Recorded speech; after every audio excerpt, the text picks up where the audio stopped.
You think you know someone until the day you realize you don't. That's exactly what happened to me. A story of infidelity I never imagined living through. The kind of thing you see in movies or read about in cheating stories online, but never expect to face in your own home. And the worst part? The cheater wasn't some random stranger. It was someone I considered my best friend. How do you react to such a brutal betrayal? Explode with rage? Cry? Pretend nothing happened? No. I chose a different path. A path no one would expect. Many people believe that the worst part of being betrayed is the pain of discovery. But what if I told you the real impact comes afterward? When you realize that everything you built was a lie. When the trust that took years to strengthen is shattered in seconds. That's the moment when you have two choices: become a victim of the situation or take control. I chose the second option, but not in the conventional way. What I did was something no one expected, something that completely changed the game. And that's exactly what I'm about to tell you. A real story, full of twists, unexpected betrayals, and a revenge that went beyond all limits. And in the end, you'll realize that this isn't just a story about cheating in marriage. It's a lesson about power, control, and the consequences of our choices. So before we continue, make sure to subscribe to the channel, hit the like button, and turn on notifications so you don't miss any content like this. And, of course, share this video with someone who needs to open their eyes. Now, let's get into it. He wasn't supposed to be there. Not at that time. But fate, with its cruel irony, decided that this day would be different. As he opened the door to his home, he found his wife, hair disheveled, wearing his shirt. The detail? His best friend was there too close, with that guilty expression that exposes even the most skilled of traitors. The silence was thick, heavy. His heart pounded, but his mind stayed cold. It was a scene anyone would recognize, a story of infidelity unfolding right before his eyes. Funny how betrayal has a smell, a texture, and energy. No words were needed, no flimsy excuses. Her wide-eyed stare, desperately searching for a justification. His friend's gaze fixed on the floor, wishing to disappear. The narrator watched it all, as if he were a spectator in his own life, as if he were witnessing one of those cheating stories that seemed too absurd to be real. But there he was, living through his own confession of infidelity, without a single word being spoken. A moment like this can break anyone, but it also teaches the power of silence. Instead of exploding, screaming, or throwing punches, he took a deep breath. Right there, in front of such obvious betrayal by his wife, a plan began to form. Because revenge, when well planned, is far sweeter than any outburst of anger. If there was one thing he had learned from infidelity stories, it was that the worst punishment doesn't come immediately. It comes when the other person least expects it. And he would make sure his wife and ex-friend felt every drop of the poison they had brewed. The game had begun, but he wasn't in a hurry. Revenge, to be effective, needs time. Instead of confronting them directly, he planted small seeds of doubt and discomfort. He started making subtle changes in his routine, letting ambiguous phrases slip, prolonging certain looks, calculating his silences. His wife and ex-best friend started noticing something was off, but they couldn't pinpoint what. It was like watching a cheating story unfold in reverse, where the betrayed one dictated the pace of the punishment. He became unpredictable. One day, he was cold and distant, as if he had lost all interest. The next, he was overly attentive, like someone who knew a secret but chose to keep it to himself. His wife began feeling insecure, ironically, considering she was the one who had cheated. His ex-best friend, on the other hand, avoided contact, probably wondering if his role in the infidelity had been discovered. The doubt consumed them, corroding the false sense of security they once had. But this was only the first layer of the game. He wanted every moment to be a slow build-up to the inevitable. Anyone who has read about cheating stories knows that sometimes the worst punishment isn't an immediate confrontation but prolonged uncertainty. That was exactly what he wanted, for them to feel the anguish of a secret about to be exposed. And the next stage would be even more elaborate, a social event, the perfect setting to push their limits. The social event was the perfect stage. Surrounded by curious eyes and forced smiles, his wife and ex-best friend had nowhere to run. He watched them closely, analyzing every reaction, every nervous gesture. With rehearsed calm, he started making seemingly harmless comments, little barbs disguised as jokes. Funny how some people are great at keeping secrets, huh? Or, it's a small world. You always end up finding things out. Simple phrases, but for those with guilty consciences, they hit like bombs.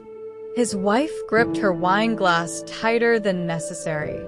His ex-best friend avoided his gaze, as if every second there was torture. It was fascinating to see how the truth weighs on the shoulders of those who cheat. To make things worse, he casually mentioned a third person, someone who supposedly knew everything.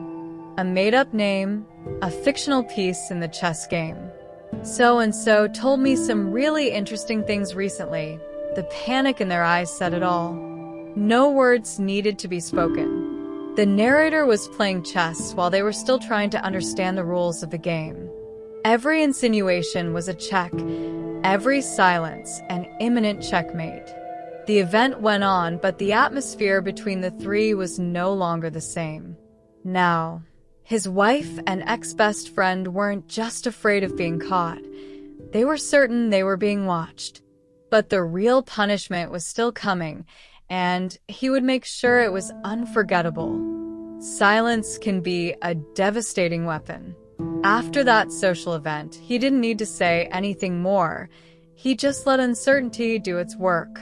His wife and his ex-best friend were already deep into a growing state of paranoia.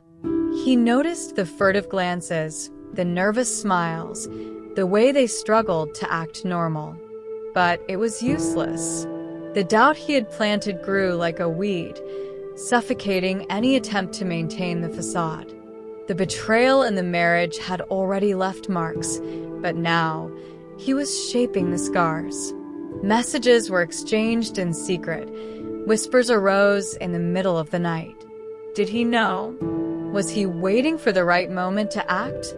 They were caught in a psychological game with no escape, where every minute of silence was worth more than any direct accusation. The narrator, for his part, maintained a strategic calm. The true power doesn't lie in exposing the betrayal immediately, but in making the guilty feel its weight even before the revelation. As in so many stories of infidelity, the anticipation can be worse than the punishment itself. Then, when they least expected it, he took it a step further. A detail here, an enigmatic comment there. He made them think that the truth was about to explode at any moment. The tension was unbearable, and he relished in it. But the final move was still to come. It was time to end the game, and for that, a direct confrontation would be inevitable. The moment to expose everything was drawing nearer. The moment of confrontation came, and he made sure to make every second unforgettable. No shouting, no scandals, just a cold, calculated conversation, like the ending of a tragedy already foretold. His wife realized the instant he started speaking. There was no more escape. Every word carried the weight of the truth, and her mask fell completely. The look of panic was immediate, as if in that very moment she understood the extent of the damage. It was a classic scene in stories of betrayal, the moment when the betrayer realizes they've been unmasked. She tried to justify herself, stumbling over her words. She said it was a mistake, that it meant nothing. But he knew that these excuses were just empty echoes repeated in every confession of infidelity. The betrayal had been done, and nothing she said would change the fact that he could never look at her the same way again. The ex-best friend? He didn't even have the courage to show up. He preferred the cowardly silence of someone who knows there is no possible excuse for what they did. And there he was, facing the collapse of everything he had built. He could have screamed, could have thrown her out of the house right then, but he realized his greatest victory was letting her sink alone under the weight of her choices. Because the real punishment isn't in immediate revenge, but in the awareness of what has been lost. She knew it was over, but did he really come out victorious? That he would find out in the days to come. He had won, or at least that's what he thought. But as the days passed, an uncomfortable truth began to seep into his mind. Revenge can destroy just as much as betrayal. He had gotten what he wanted. His wife and ex-best friend were ruined, consumed by guilt and shame. However, the satisfaction he thought he'd feel never came. Instead, all that was left was an immense emptiness. The story of infidelity had ended, but he realized there was no going back. He would never be the same. The anger that had propelled him faded, but it didn't take the scars with it. What remained was a bitter sense of loss. His wife, despite everything, had been an important part of his life. His best friend, someone he had shared unforgettable moments with. Now, both were nothing but ghosts of a past that could never be restored. Stories of betrayal always leave wreckage, and he realized that, in the end, no one really comes out unscathed. Revenge brought justice, but it didn't bring peace. And then came the inevitable question. And now, the story was over, but life goes on. How do you rebuild something after seeing it all crumble? He knew he needed to move on, but where to? The betrayal in his marriage had destroyed his trust, his worldview, his belief in love. Starting over seemed impossible, but he also knew he couldn't stay trapped there forever. Because, in the end, there are only two options: carry the pain of the past or use it to build a different future. And now I ask you, what would you do in my place? Because in the end, infidelity in marriage doesn't just destroy relationships, it destroys trust, changes the way we see people and even ourselves. But is it worth spending your energy trying to get revenge? Or is the real power in turning the tables in a way no one expects? This story of infidelity taught me that pain can transform us, but it's up to us to decide whether it will be for better or for worse. The harsh truth is that no one is prepared for betrayal, but everyone needs to be prepared for what comes afterward. Because the pain of infidelity fades, but the consequences stay. Will you sink into it or use it as a springboard for something greater? The past can't be changed, but the future is still in your hands. And believe me, the ones who cheat always think they're in control until they lose everything all at once. So tell me, are you ready to take control of your own story?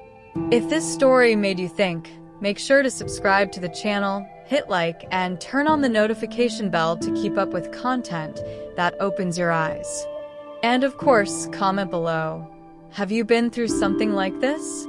How did you deal with it? I want to know your opinion.